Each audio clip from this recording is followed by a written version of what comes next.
Hola amigos, ¿cómo están? Yo soy Luis Membrillo de Tuna Roja Editorial y vengo a platicarles una pequeña historia y a compartirla con ustedes. Espero que les interese y les guste. Esta pequeña historia corre a lo largo...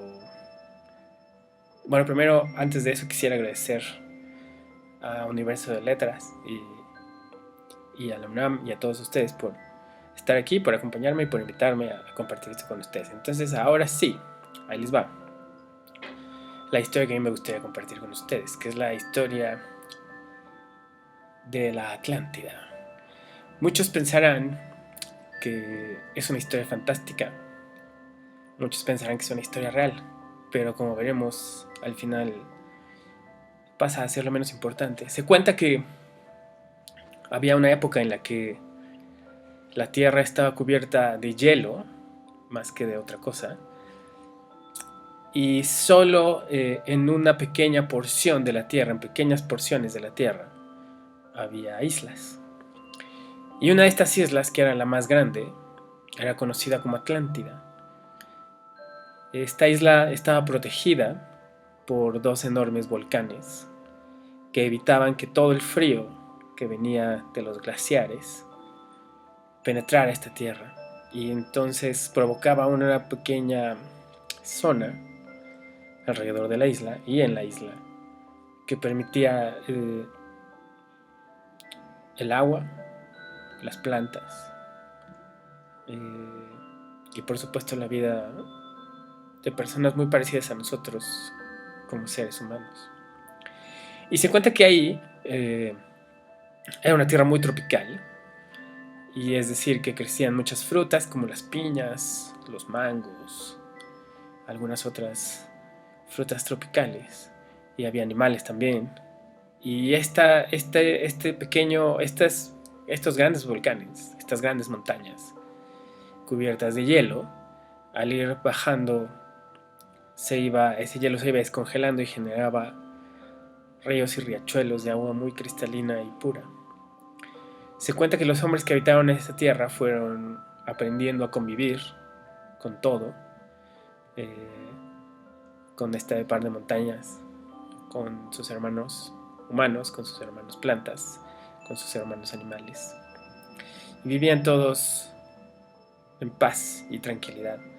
Esto evidentemente no se logró de la noche a la mañana, sino que hubo un gran camino en el cual ellos fueron comprendiendo, todos también, eh, cómo iba a ser esta correlación entre todos ellos. Y entonces es una de las cosas que lograron en su máximo tope de conocimiento, fue el construir una ciudad.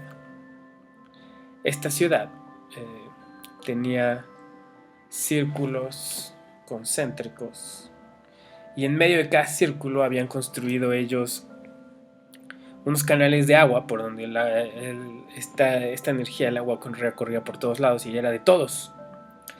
Luego también comprendieron que las tierras que rodeaban esos círculos concéntricos pues también eran de todos, y cómo se manejaba era que había, al todo ser de todos, había un consejo de las personas más adultas, que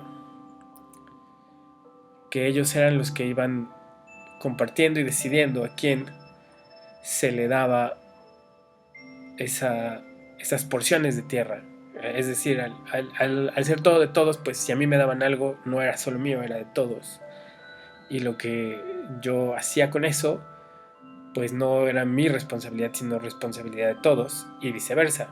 Lo que ellos hicieran lo que yo hiciera en mi tierra no era solo para mí, era para todos.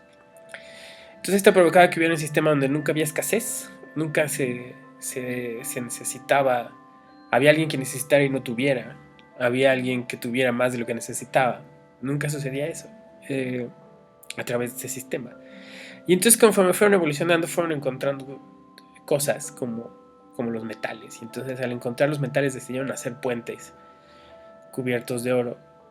¿Qué es lo importante aquí? Pues que al final, cuando llegaron a ese nivel de comprensión, todo es de todos, y todo funciona para todos, y todo es para servir a todos, pues encontraron este mundo en el cual pues si hacían un puente de oro, nadie iba a llegar y se iba a robar una pequeña parte, porque pues al final era de todos. Yo no necesito tener algo si ya es mío, ¿no? Es muy básica esa manera de comprender el mundo. Y finalmente al centro de estos pequeños círculos concéntricos, cuando hicieron estos puentes, en el centro de todo encontraron el espacio suficiente para hacer una enorme pirámide.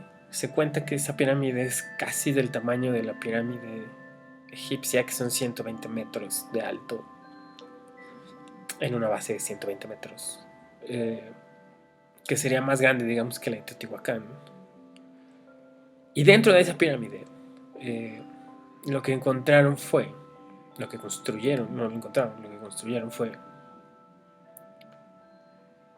un espacio para despedirse de sus seres más queridos.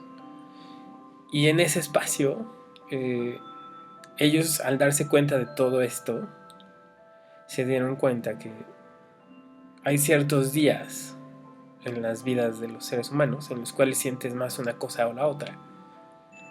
Y se dieron cuenta que ese movimiento dependía de las estrellas. Y al entender esto, al comprender esto, se dieron cuenta que tal vez esa conexión con las estrellas era fundamental en la vida del ser humano, no por otra cosa, sino porque pues si todo es de todos y todos somos de todos, pues entonces las estrellas también son de todos y somos parte de ellas.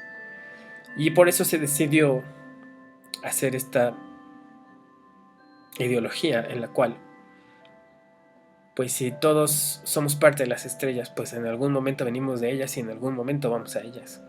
Y ellos decidieron que al morir alguien, ese alguien iba a las estrellas. Y su función desde las estrellas era seguir iluminándonos y guiándonos. Y eso hizo que ese sistema que estaba en las estrellas lo pudieran traer a la vida cotidiana. Y entonces, como decidieron que la vida funcionaba, que es una de las partes importantes que les quiero platicar hoy, es que pues todos estamos compuestos de lo mismo y vamos hacia lo mismo. Y uno de los sistemas de justicia que se cuenta que ahí existían, a mí me encanta, que es al final el entendimiento. No había un castigo, había un entendimiento de lo que sucedía. Y entonces, digamos que esta parte era ir a estudiar. Cuando cometías un error, lo que hacías era ir a estudiar. Entonces, me parece hermoso porque al final te permite la oportunidad de equivocarte primero. Te permite la oportunidad de darte cuenta que todo lo que haces afecta a los demás, ya sea en una manera hermosa o en una manera temerosa. Y finalmente lo que quiero decirles de Atlántida es, ellos lograron comprender la energía de tal manera que provocaban algo que pudiera volar como nosotros, un avión. Pero al final también estos aviones no eran de alguien y no costaba subirse. Tú decías, oye, necesito un avión para ir a conocer otro lugar, y lo podías tomar, y lo devolvías porque sabías que alguien más iba a hacer uso de ese avión. Lo que quiero decirles, lo que quiero transmitirles es, lo que quiero compartirles es, la Atlántida es este lugar mágico en donde todo se vive en armonía y todos comprendemos a todos, y no puedes mentirle a otro porque sabes que esa mentira eventualmente se va a caer. No puedes, y bueno, más que no puedas, no tienes la necesidad de mentirle a otro, no tienes la necesidad de tener algo tuyo y que no sea de nadie más. No tienes la necesidad de acumular algo que no necesitas. No tienes la necesidad de ser agresivo con alguien más. No tienes la necesidad de violentar a nadie más. Al eliminar esas necesidades, pues se puede vivir en esa magia. Ahora, la historia de la Atlántida, puedes creer que es real o no. Puedes creer que es ficticia, es una mentira. Pero lo que a mí me deja un poco es pensar que todo lo que escucho y lo que veo me va construyendo, y lo que creo me va construyendo. Y creo que lo que podemos ver aquí es ese mundo que nos cuentan en la Atlántida. ¿Es posible? Sí. ¿Puede llegar a suceder? Sí.